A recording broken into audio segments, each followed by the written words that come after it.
welcome back to the show. It has been a minute. Summer break is over.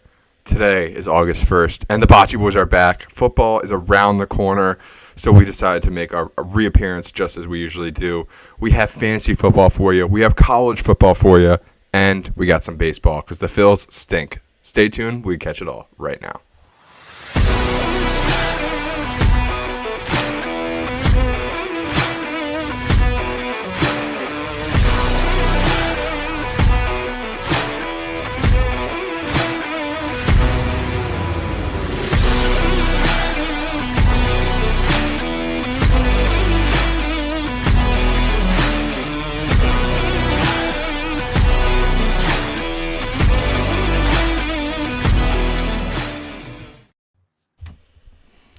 Hello, everybody. Welcome back to the Bachi Boys podcast. Davis, we are back after our little summer hiatus. How's it feel? It's good. You know, the company gave us a lot of PTO. It's been They great. gave us too much. They gave us too much PTO. We didn't know what to do with ourselves the whole summer, so we decided, let's take it all off. No more podcasts. Now we have no PTO. Yeah, now we're back to basics. We were starving ourselves of takes. I mean, I was on a trip 2 days ago, sitting in the car when I should not have been thinking about sports, and I texted Davis, and I was like, we need to get the podcast back. I need to dump. I have so much going on up here. The Phillies are flaming out, and I need to talk to somebody about it, Davis. We'll get there. We'll get to the Phillies. Don't worry. Yeah, there's a lot to cover. Off the top of my head, a couple things that we missed since we last were here. Paul George is a Sixer. I know you said that's not a big deal, but I think it's worth saying. Paul George is a Sixer. We gave him the max. Sixers up and down? Or were you up or down, I mean? Yeah, we'll talk in April. Okay. Matvey Michkov is a Philadelphia Flyer officially. Are we feeling better about the Flyers? 2 thumbs up and a strike. 2 thumbs up. You didn't give anything for the Sixers. His first pitch was a strike at Citizens the other night. That's true. So I'll take That's true. That is very true. And then something I'm just thinking off the top of my head, Xander Schauffele's won 2 majors since, I think, right? Yeah, is that correct? He's won 2 majors since, correct. And Bryson DeChambeau in the U.S. Open. Yeah, and so Xander Schauffele gone from a guy who couldn't win the big one to probably the best golfer in the world at this moment. So good for Xander Schauffele, seriously. Agreed. Scotty's been amazing, but at the same time, I would also agree. I actually think it might be a hot take that I put Xander number 1 as well right now, but yeah, there's a lot of golf going on. We got some Olympics as well. Of course. Not looking great in the gold market right now. But Katie Ledecky got a gold today in swimming after she righted her wrongs. I think she got bronze a couple days ago, which is disgusting, but good for her. U.S. Yes, they kicked the crap out of South Sudan. We were going to put that on the board, but it's not worth it. Thank God they took care of business. Yeah. Shout out South Sudan and Luol Deng, though. That's a cool story. But beyond that, USA should win the gold in almost every sport, especially basketball. But yeah, the Olympics are fun. It's something fun to watch during work. But speaking of something that happened during work today, the Phillies lost again. Woo! The Phillies stink! So before we get too bad on the bandwagon being like the Phillies stink, they are tied for the best record in the Major League Baseball right now. So they're not really that bad. But, Davis, they haven't won a series since the All-Star break. Not great. Yeah, scary. Are we feeling the panic button? Is it in the room now? Or did you still get it out? Is it in the box still? How are we feeling? It's in the room. It's in the room, but the keys in the keyhole, ready to open. Oh, really? So I'm not just ready to push on it just yet. Because guess what? It's baseball, Ethan. We're still in July. We're now it's going to be August 1st. So we have a whole, I would say, month of baseball to really prep for the end of the season. For sure. Best record in the league. But even I want to throw it out there right now, too. We were just talking to some coworkers today and maybe a Mets fan. I don't know if this division is locked at the moment, to be completely honest with you. All right, so go to the next slide. Let's show how we're feeling. So right now, after the loss to the Yankees today, the Phillies only have a 6.5 game lead on the Atlanta Braves for the first spot in the NL East. And Davis, getting the number 1 seed, winning this division, I think is incredibly important. Something we talked about at the beginning of the year. Something that I think we kind of were like, whatever, we just want to get in the playoffs. But how important is it to actually win this division? To be completely honest, I can give you two answers. I can give you the first one and say, as a statistician, and say Yeah, there we go. it actually means nothing because the teams with the buys have done nothing in the playoffs That's since we've true. had this new format. I mean, you've Hmm. seen the Phillies go to the World Series in 2022 as the seventh team in the playoffs. That would be the fourth wild Seventh card. seed. Yeah, yeah, And yeah. last year, I believe the The Diamondbacks were Diamondbacks. either Yep. the six or the seven, and they made it to the World Series in the NL. So, to be honest, the buys actually might be hurting people, especially pitchers, possibly, because they have so much rest. And we, Yeah. as Phillies fans, certain guys don't like rest, like Zach Wheeler. So, that's my option number one. My option number two is it's fantastic. As we need to win the division to our probability of winning the World Series gets better the less games we have to play. So Yeah. that is definitely a side of things that the Phillies have not been on in the last 2 years. But I'm hoping and expecting to have that by. So hopefully we can play one of those wild card teams, or that hopefully if we're the one seed a wild card team, if we're the two seed, still having the chance to play a division winner in the Central most likely. Yeah. And that Central Division is tough, but I think our division really is tough, man. Something we were talking about earlier is at work was, are the Phillies better than the Mets right now? And I believe you said no, and a couple of our other coworkers said no. My immediate reaction was yes, just because the Mets have been so bad this year. I know they're going through a good stretch right now, but come on. Like the Phillies are going through a much needed rut, I think. This is the point of the season where they get their ducks back in the row. They're like, okay, we took a couple shots to the head. Let's cover now. Let's cover and let's throw some body shots before we're going for home runs and grand slams. Like, let's take it one step at a time. And, this team is led by old veteran dudes who know the game. Kyle Schwarber, Nick Castellanos, obviously Harper and Turner as well. But, like, these young guys need to take a breath. They've made some moves. Austin Hayes is out there. I know Weston Wilson had a good game today, but like the veterans need to be veterans. Let's keep the pace going because it seems like they got ahead of themselves. But at the same time, they have 65 wins in the middle. I'm sorry, at the end of July. So that's not a bad place to be in, Davis. I think people are reacting for sure. Yeah, you can't complain about that, and you can't turn back time. But at the same time, it's a little scary, and the Mets have been playing good ball. They sure have a pretty easy schedule this past month, and they actually have won the most games in July throughout all of the MLB, and they have a pretty good chance of doing that in August as well. We'll see. Hopefully not. Ethan. I would tell you right now, though, I'm a little more worried about the Mets in this division than the Braves, though. Yeah, that's not really a hot take. The Braves are all over the place, injury central. You never know with them, seriously. But another team in the NL, would you be worried about? Is that the Dodgers? Yeah. I mean, you always have to be a little bit worried about the Dodgers. There's going to be an interesting matchup tonight. Kershaw is going tonight. Curious to see how he does in his second start back. He had a pretty solid outing his first start. I think he threw about 75 pitches, 6 strikeouts. Okay. I haven't heard it from him at all. He's coming back tonight, pitching again against the Padres, against Dylan Cease. Dylan Cease might be the second best pitcher in the MLB over the last 4 weeks behind. No hitter last week? Was it over the weekend? No hitter maybe 10 days ago. And then 5 days ago, he threw 15 strikeouts against the Rockies. So, I mean, pretty good. Is on a roll right now. He made one. It's hard to follow up a no hitter with a good performance. We saw that from Michael Lorenzen last year. Oh yeah, but he made one minor tweak I heard in his mechanics, and I mean he's kind of been on a roll since. So I mean, yeah, you have to be worried about the Dodgers, but the way this wild card's shaping out, I think you have to be worried about a few other teams. We'll get to the wild card too. For sure. I mean, honestly, let's get to the wild card right now because I believe that is the next slide. The number one seed in the wild card, the Braves. As expected, I'm sorry. The Padres next. The Padres have been all over the place this year. I mean, what to even think of them, bro? I think Bogarts is gone for the year already. So, like, what is going on in San Diego?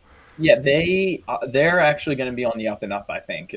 They just traded for Tanner Scott from the Marlins. They added a ton of new bullpen pieces. This team smells like if they can score 3-4 runs and they can actually have some decent starting pitching, their bullpen's going to shut down games. So this is exactly how you want to construct your October roster. Good to know. You never know with that offense, man. I mean, it's so weird. Getting 10 to 12 runs, and sometimes I feel like you're going through ESPN and you're like, oh, Padres lost 2-1 again. Like you never know. But I think I would say out of all these teams here on this list, That was my next question. Yeah. I think the Padres are probably the team I would be most worried about in October. I take Oh, wow. take today out of it. Not Arizona? If you're asking me today, I'd take the Mets. No, I don't think it's Arizona. They just had a great series against the Nationals. They scored 17 runs last night against Patrick Corbin, though. But no, I'm not honestly too worried about the Diamondbacks because there's another team right behind there I'm a little more worried about. And I'm curious. Would that be the St. Louis Cardinals? It is not. To be honest with you, Ethan, I'm not trying to be biased because I'll tell you what, you know why. Was it the Pirates? I could be a little bit worried about the Pirates if they make it to October. Their hitting just isn't there. That's 100%. Their pitching is so good, though, besides Paul Skeens. Their pitching, besides Paul Skeens. No, they really do have good pitching besides Paul Skeens, I'm saying. Like, obviously Paul Skeens is good, but yes. I don't like Paul Skeens. I hate Paul Skeens. I have a sneaky suspicion if they make the playoffs, this Pirates team could be Arizona-ish from last year. They've got the pitching, these three-man rotations that teams go on in the playoffs. Look, I don't want to face. That's a lukewarme take. Yeah, I like it. I don't want to face Paul Skeens and then have to go up against Jared Jones and mix. Yeah. Like that might be the second or third best 1, 2, 3 in a pitching. Jared Jones is good. People don't know how good Jared Jones is. Yeah. Correct. So I would be a little worried if they make it to October. Yeah, and another team I would have said was the Giants, but they traded everybody, so never mind. Yes, I'm out on the Giants. Yeah. Jaiwan Bay is hurt for the rest of the year, I think, too. He's one of their best players. So, yeah. And they traded their best power hitter, Soler, for like no reason to a Braves team. That feels like such a lateral move, but you know, whatever you got to do, Atlanta. Trying to bring back that 2021 spirit, I guess. Yeah, they want that MVP back. But all right, let's go to the American League because I feel like the NL is pretty chalky at the moment. When the American League feels fun, especially that AL East division, Davis, those top 4 teams could all make the playoffs, and I believe all 4 of them are technically in the wild card hunt. So what team is going to make it out of this AL East? I mean, obviously the chalky pick is the Orioles, but I've heard a lot about the Boston Red Sox recently. Oh, yeah. The Boston Red Sox before the All-Star break were probably the hottest team in baseball. Them and the Mets were the 2 hottest teams in baseball. To be honest with you, if you gave me $100 right now, I'd put it right on the Yankees to win this division. Wow, okay. We just saw it, Ethan, with our own eyes these past 3 days. I didn't want to say it. Yeah, you're right, though. Their pitching is an issue. They had a chance to go get Jack Flaherty yesterday, but they did not pull the trigger due to injury concerns, and maybe possibly not, because it seemed like Brian Cashman came out today and said, actually, we just didn't want to match their offer. But I'm a little worried about the pitching, especially the back half of the bullpen for the Yankees. Clay Holmes is not the closer that you want. He's an all-star, and he has the most blown saves in the MLB this year. He blew one against the Phillies last night, just like right over the catcher's glove. Correct. But I think that the trade to get Mark Leiter Jr. in the back half of the bullpen will be good for them. And yeah. I mean, is Jazz Chisholm on the Yankees just like the next Barry Bonds? What is he doing? I mean, Gleyber Torres refuses to go play third base, and Jazz is that's wild. He's like, I'll play. That's wild. That Gleyber Torres has been there for so long, is a great infielder, and will not go to the other corner. And Jazz Chisholm's like, I've never played it before. Sure. And then he hits 2 home runs that night. He's got Gleyber Torres has the most errors at second base this year and the most errors at second base over the last 3 years. So I don't know if I would call him a great defender. Yeah, maybe Jazz is better at third than. Yeah, I think Jazz might be the move at third, but yeah, and then I'll take the Yankees. Yeah, and then also it's crazy that the Phillies acted like they hadn't seen Jazz Chisholm like multiple times over the last 3 years in that series. But you know, what are we doing? Why are we throwing him hanging curveballs? Yeah, two seams right over the plate. I mean, I think Jazz is the epitome of an effort guy. Like obviously the Marlins aren't great, but he clearly was not putting even 50% of his power into that because I mean he made those home runs. I know one of those 4 home runs against the Phillies was off of stubs, I think. So it's not a huge deal, but the other 3, it's pretty hard to do that. Yeah, you kind of rocked them too. They weren't. Exactly. 5 balls that went over. Yeah, and you're right about the pitching, but that Yankee lineup looks really good now, and they have depth in the lineup for the first time in a long, long time. So if that pitching comes to fruition, I think the Yankees are going to be a tough team to beat in the American League, especially behind those Baltimore Orioles. Man, I thought the Orioles were going to make a bigger deal yesterday. I thought, how do you say it, Tarek Skubal from the Detroit Tigers, I'm sorry, was definitely heading there because the Orioles have prospect central. I mean, I know they just called up Jackson Holliday today and he hit out grand slam, so shout out to him, but they can do whatever they want. I'm surprised they haven't gone for a more splashy pick because I was reading something today, and the Orioles are like doubled up at every single infield position. They have 2 first basemen, 2 third basemen. I think they have multiple shortstops. They have more guys coming up, so like they have the epitome of like a surplus of a wealth of talent. Yeah, that team is going to be so interesting. Yeah, that's what you get for being bad for so many years. But I seriously, agree. I think they made the moves they had to make, as in getting some depth as well as getting a little bit in the bullpen. But I mean, I was ready for that splashy. They took 3 of our guys. They took Soto, Sir Anthony, and somebody else I forget. Yeah, but I agree. I wish they did a little bit more. Yeah, agreed. One division I want to ask you about, this AL Central. I feel like we talk crap about the AL Central every single year, but this year, I mean, they put their money where their mouth is. They have almost 360-win teams at this point at the end of July. It's wild. I mean, I knew the Royals were going to take a step forward. You know, you weren't sure about the Guardians and Twins, but what is it about this AL Central? I know that Bobby Witt is the man, but still. I mean, in my opinion, when I look at this division, the Guardians and the Twins definitely are overperforming just a tad, but not much. Yeah. And I think that they're both just very well-rounded teams. They hit pretty consistently, and they don't have too many studs on the mound. But Cleveland Guardians might have the best pitcher in the American League right now in Emmanuel Clase. I mean, when he comes in to close games, the game's already over. I mean, he comes in, I think he's rocking like a 0.8 ERA or something right now. Like, this guy actually should be in talks for Cy Young, if I'm being completely honest, in the American League, because that's crazy. It's so wide open when it comes to starting pitching in the American League. The Minnesota Twins, again, they've got Bailey Ober on the bum, and they just have a pretty consistent roster. But a team I think is going to make the playoffs, I'll take the Kansas City Royals. They're another fun team. They've had the second best player in the American League in Bobby Witt, who's been hitting. We were just talking right before that we started this. Over the last 32 days, he's hitting like 500.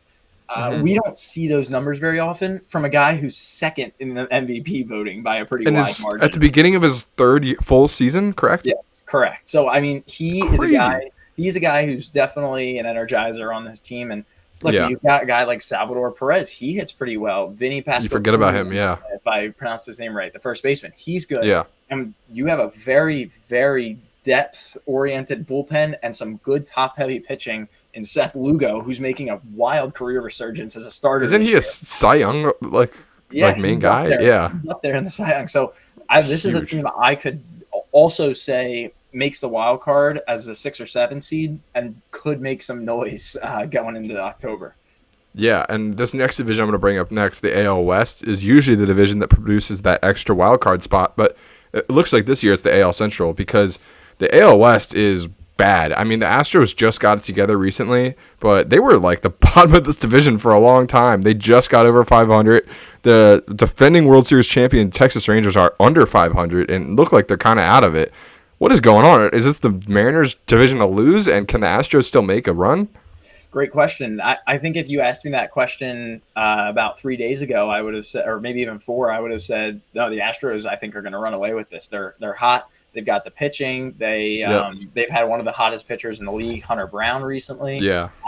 But the Mariners just traded for Randy Arozarena. He hasn't been fantastic this year, but he's clearly made a splash with them. They've been playing extremely well the last few days. He hit one right over the monster in his first game. Yeah, not that it's all just him, but I mean, the Mariners have some great pitching too. I think I wish they added some more bullpen depth. But the Astros, George Kirby, you can't discount who the Astros are. So I would at this moment would pick the Astros to win this division, but I have the Mariners as a wild card team, along with the Orioles and the Red Sox and the Royals. So four wild card teams. I've got Orioles, Red Sox, Royals, Mariners, and division winners. 4? I'm missing one. Yeah, because there's 7 teams in the playoffs, and there's 3 wild cards. No. There's 4.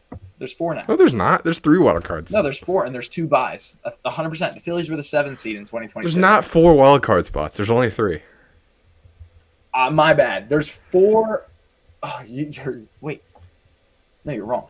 Wait. No. You're right. You're right. Yeah. I'm staring at the standings right on my other computer. I was like, there's only 3 spots. You're right. You're right.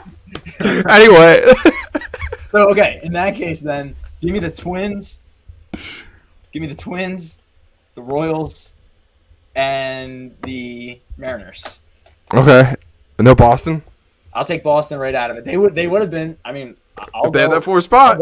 I'll go to Rob Manfred right now. I'll text him.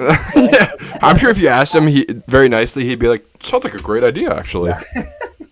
Well, I did not. Oh. But yes, that's where I'm at, wild card wise. Yeah. So now on to the AL wild card spot. As you can see, there's only 3. But Davis, clicked it earlier.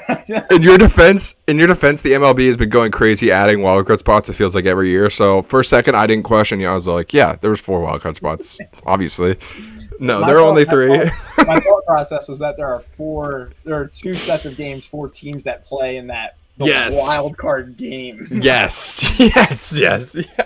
There are technically 4 wildcard teams, but it doesn't make sense. Anyway. The actual AL wildcard race. As you can see, I love the Yankees if they don't actually win this division. But is there a team that you could see surging? Because I don't see the Rangers or the Tigers, anyone below them, doing much. So I guess the only question is, how are you feeling about this Tampa Bay race? Bad? Terrible. They just sold off a ton. I think they dropped down to a bottom 4 team in this league probably by the end of the year. Yeah, I think you're right. I mean, you weren't saying it on purpose, but I think this is only a 4 to 5 team race in this AL wildcard. So, like, correct. But they're all teams, and they're all teams that can 100%. And my last question is, can the Rangers do something, or are they doomed? I think we're a little too late, and unfortunately, the teams ahead of them. What happened? They got hot at the right time. Their hitting just has not been nearly as magical as it was last year. I saw Scherzer got shelled too the other day. Scherzer's getting old. Jordan Montgomery pitched well for them last year, and he's gone. But he's dog shit this year. Some wild guys play really, really well for them. So that's true. I think they're off the table in my books. What about DeGrom? Is he done? Or did he even play this year? He has not pitched this year, and I don't know when he comes back. To be honest, I think he got Tommy John in May last year. All of the top pitchers 3 years ago are gone. All of them. I swear to God. The new Paul Skeens. It's Paul Skeens. Yeah, it's a Paul Skeens world, and we're all just living in it. It is. I hate that guy. Anyway, let's go into something for no reason because he's for literally no reason. He's the ultimate alpha. That is why you're calling him the ultimate alpha now. Whoa, 100%. That is Glaze Central. He is not the ultimate alpha. He's dating Livy Dunn, and he's a good pitcher. That's it. He's not even an alpha. He's a sigma. Paul Skeens, if you could throw 101 miles per hour and you had a girl that looked like Livy Dunn, I would give you all the props in the world and I'd glaze you for a long time. Yo, cut that. Pause. We're moving on. We're moving on. But no, Paul Skeens is a beast, and I actually think he might win the Cy Young this year. Yeah, I really hope he does. Is there a possibility of that? Oh, yeah, absolutely. Yeah? I mean, he's down to 2-1 right now. Sales plus 120. Chris Sale? Chris Sale's our NL. He's the favorite? Favorite right now, correct. What? Correct. In the year of our Lord 2024, Chris Sale of the Atlanta Braves? Correct. Chris Sale. And he actually had a decent outing today, too, unfortunately. I've been more dialed onto that. And for those of you who don't know, about a month ago, I put in a ticket, $10 to win $750 on Paul Skeens. To win Cy Young, so you're talking 7,500 plus 7,500 odds wise. So I'm dialed on all of this. Biggest Pirates fan. Wheeler was ahead of Skeens, but then Wheeler's tough. So that was good, huh? That was actually pretty good for him. How many earned runs did he give up? 6? I believe so, and he gave up 3 home runs, I believe. That's bad. That's really bad. We need Zach to get back on a roll again. I don't care if he's a Cy Young winning pitcher, but. Oh my God, it was bad. Good time to slump is right now. Yeah, for sure. All right, let's move on. We talked about this at the beginning. It is football season. I mean, it's almost football season. Almost. So with that, college football. It is almost college football time. Me and Davis both have the new College Football 25 video game. We have played each other multiple times already. It is awesome. The game has me tied, by the way. Our series is tied. Yeah, we haven't talked about that in a while. We'll settle that when it comes. But I will say, Davis, this game has gotten me so into college football. Like, I feel like I know 10 times the players I did before. I have a sense of, I feel like, who's going to be good this year, who's going to be good in the next couple of years, as I've done my dynasty. Shout out the West Virginia Mountaineers, national champions. But I mean, just need to throw it out there. He started at Marshall, so he yeah. I mean, at the top. He didn't start with the Mountaineers. Not to pat my own back, but so shout out West Virginia. I mean, but good for you. Yeah. But no, seriously though, the college football landscape has changed, and playing in a game like this where the 12-team playoff is in it, and the custom conferences, the new custom conferences are in it, I love it. It feels like a new game, kind of. So with that, Davis, you compiled some predictions for us on who you think are going to win the Power 6 conferences, whatever it is now. So it's like Power 4 plus some friends. It's kind of weird now. Correct. So Davis, take it away. Who do you got at the top at the Big Ten? Yeah, look, I left some off. I left the American Conference off. I don't snub of the year. Yeah, we'll get there. It's only first, Ethan. All right, week 0 is still like 4 weeks away.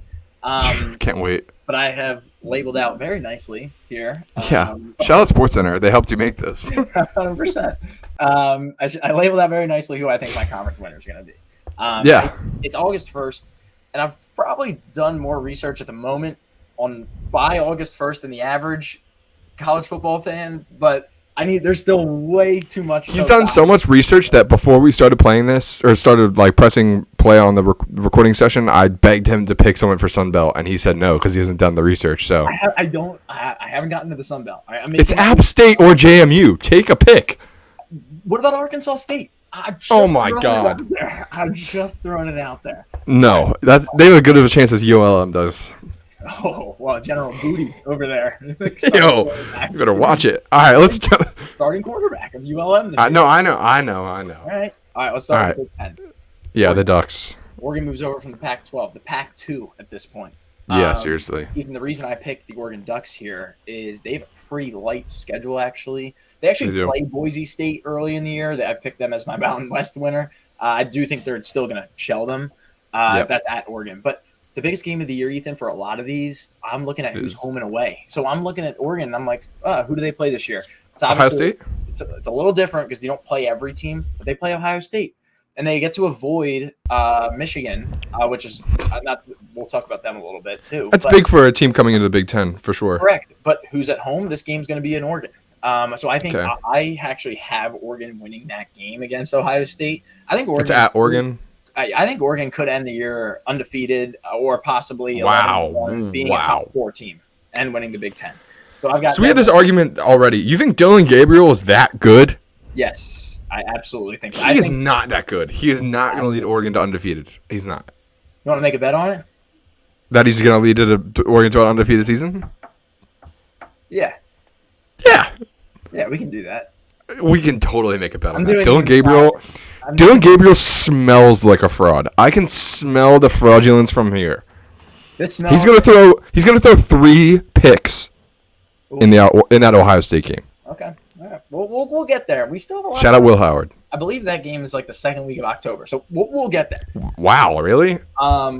Big 12. Even this conference is loaded. The Big 12 is the super conference. People aren't talking about how loaded the Big 12 is. I wouldn't say super conference, but yes. Oh, come on! They added crazy teams like Arizona State. I know Arizona State's not good, but they're a legacy team.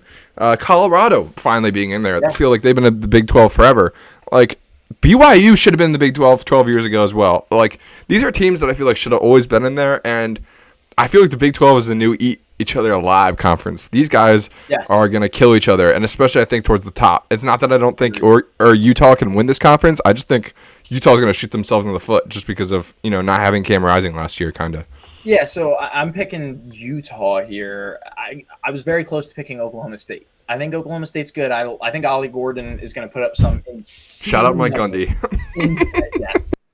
Yes. Apparently you can get DUIs, and Mike Gundy actually praises you and tells you. Yeah, not in the state of Oklahoma if your name's Mike Gundy, apparently. Correct. But I'll Yes. take Utah. They had so many injuries last year, and they still Yeah. played very, very well. They're Yep. bringing back almost all the guys who came in off injury last year. They brought back a lot of guys and didn't lose too many in the transfer portal.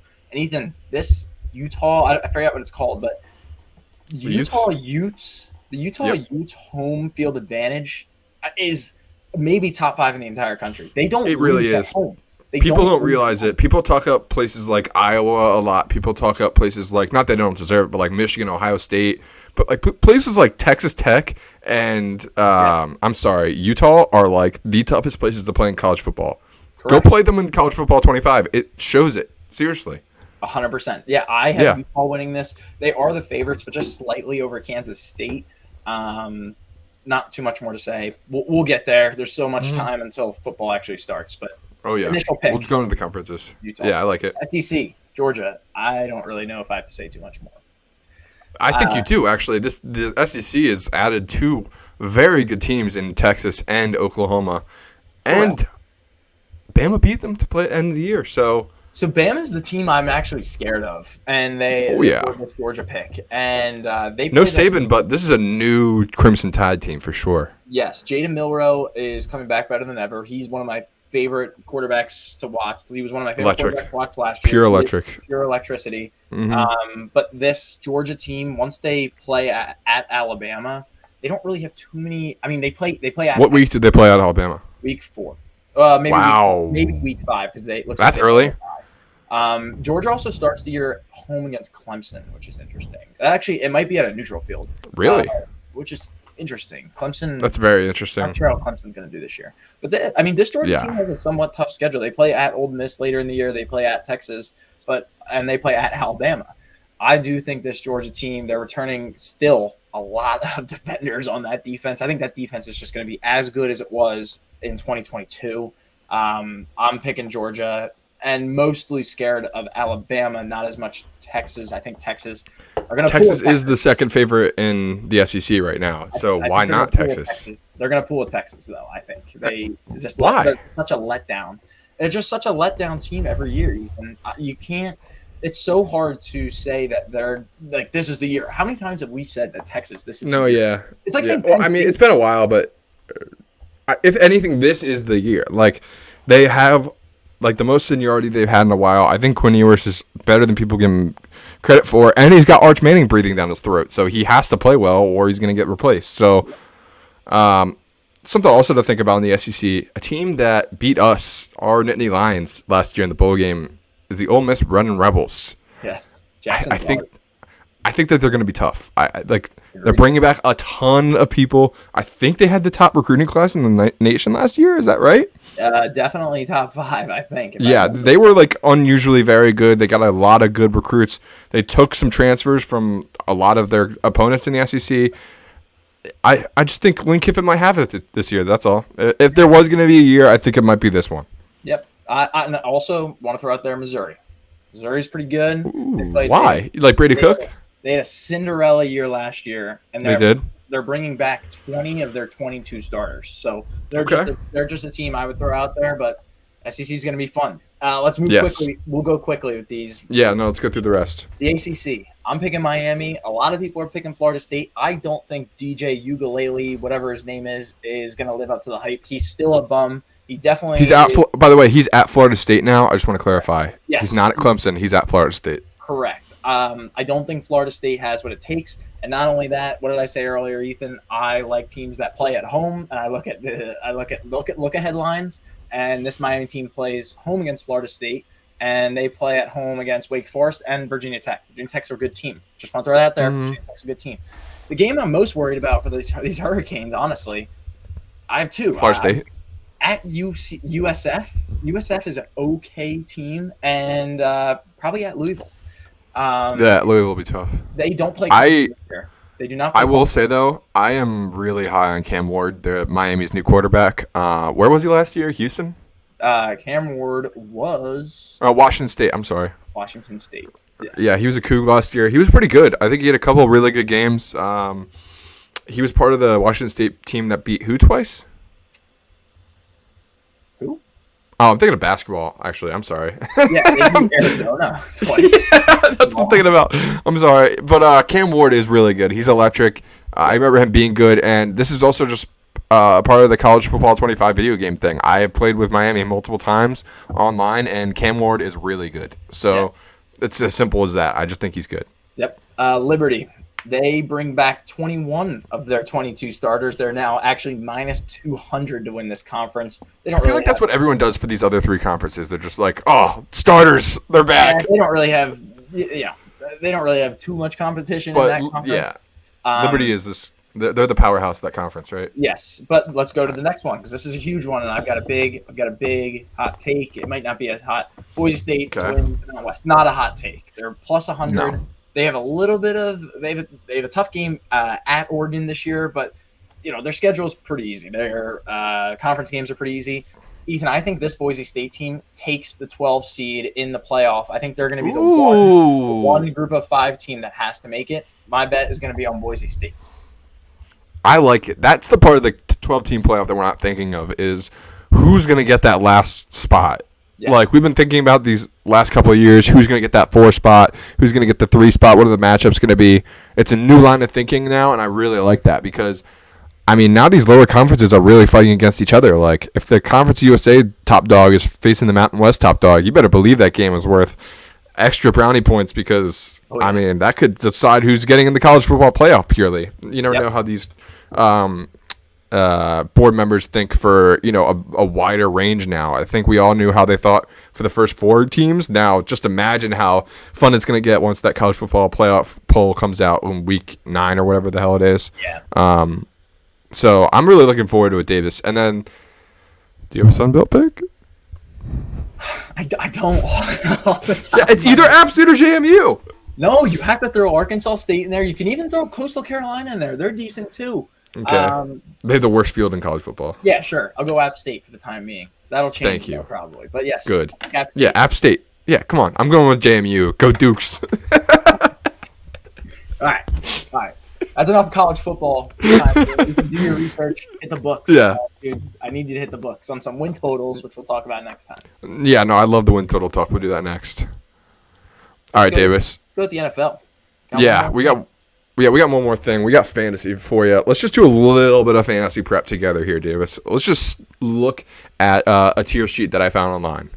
So we got 4 tiers here of the top 25 players in fantasy football, separated by tier 1, which is Christian McCaffrey, CeeDee Lamb, Tyreek Hill, and Jamar Chase. And then we have the rest. So staring at these tier lists, Davis, something I brought up earlier that was a little surprising to me was Nico Collins being the 14th top wide receiver. Someone that's really gone from like rags to riches in terms of being like, just a guy struggling to make a roster to being a pure number 1 receiver, and there's no argument about it. So is there anyone else who catches your eye being up there? You know what? It's very interesting. Actually, I'm just seeing right now. No Stephon Diggs on this list. So Nico Collins ranks higher than Stephon Diggs, which I actually agree. I actually agree with that. And then let me ask you this then. Is Brandon Ayuk a top 11 receiver? No, I don't think so. I really don't. I think teams are going to figure him out. He had all this offseason drama about the contract, and I feel like that's just, bad news. I think he's staying today too, by the way. There's a video of him dapping up the GM that looked good. Correct. I think he is staying. I don't know, man.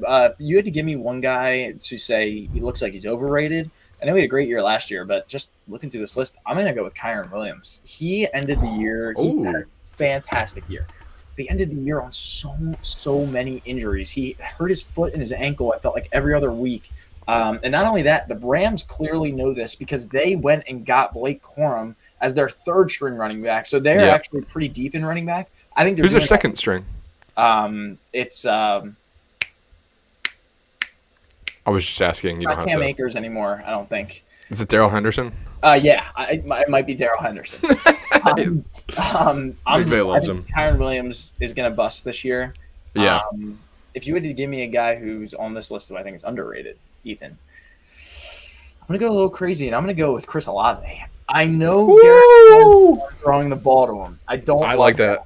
But I think the Saints team could be a little dangerous this year. When I say dangerous, I think their ceiling could be 10.5 wins. I agree. Doesn't say much, but that's a division winner down in the South in the NFC because Oh that yeah. is not a good conference. But I think throwing the ball indoors is a thing that I always try to look at when it comes to fantasy football. That's why I kid you not, I've already made a bet on Jared Goff to win the MVP this year because he plays 16 games inside this year. He plays 14 inside. I'm holding back wild things to say because you just told me that. Not at all. Clip it. Yeah, we're clipping it. That's gonna go up. How good was he last year? That Lions offense is so good. And I think a little bit of it is because they play inside in December. Like there's no way they're putting up 30 points playing in the snow of Chicago or the winds of Buffalo. I think Chris Olave could be a solid pick this year, and the guy right above him too. No, he's a rookie. Marvin Harrison Jr. He's got that dog in him. He's going to be so good. People are going to take him really high, and you're going to be like, but dude, he's a rookie. And they're going to be like, but he's good. And in that case, these people that don't know shit are right. Like, I think Marvin's going to go crazy this year. I think it's super underrated that he has an amazing quarterback in Kyler Murray with him, too. Like, people didn't give him enough credit.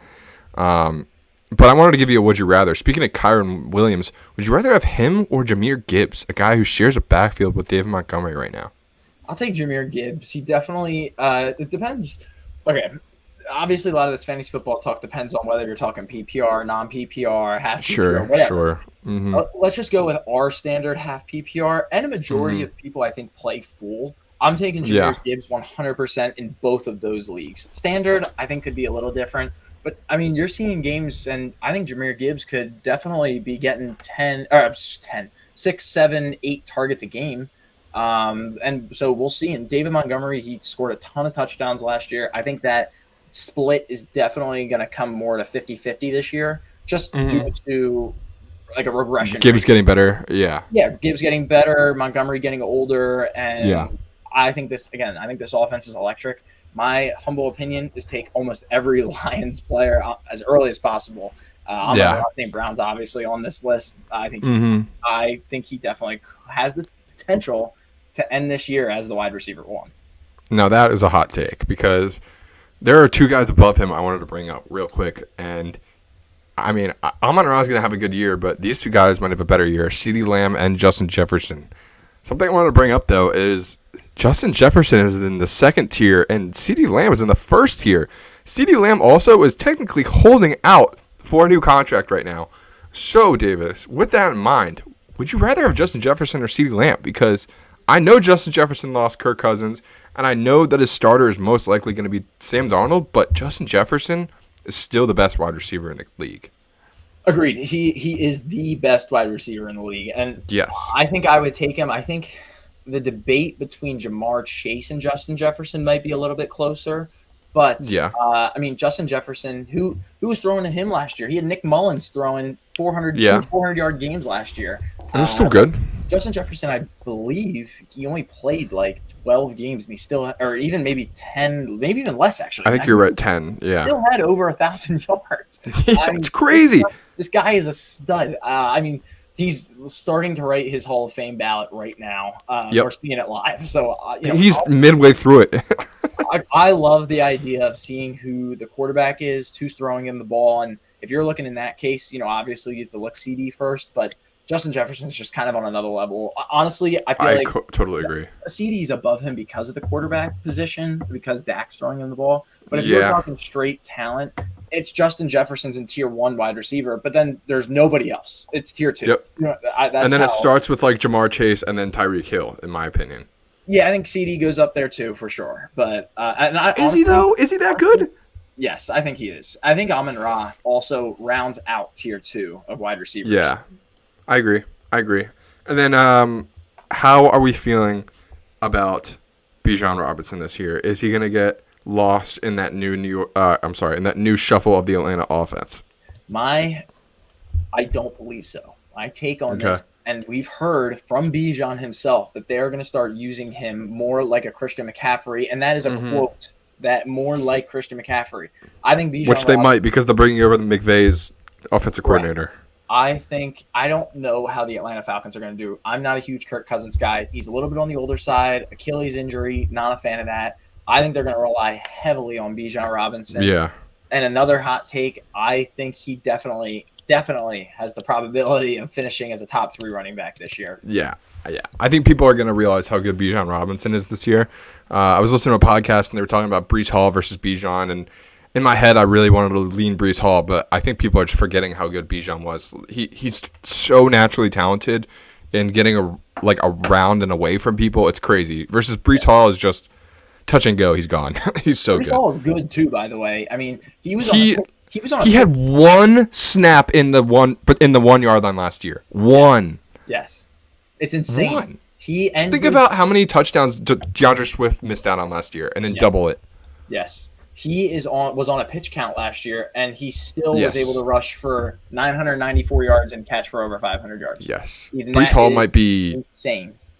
There's a lot of guys that I think are just so underrated, like Derrick Henry, I think is so underrated being in that offense. But we'll get to that later because this fantasy season is going to be fun, and I think it's going to be more interesting to do more research on these top-heavy guys rather than looking for your gem in round 8.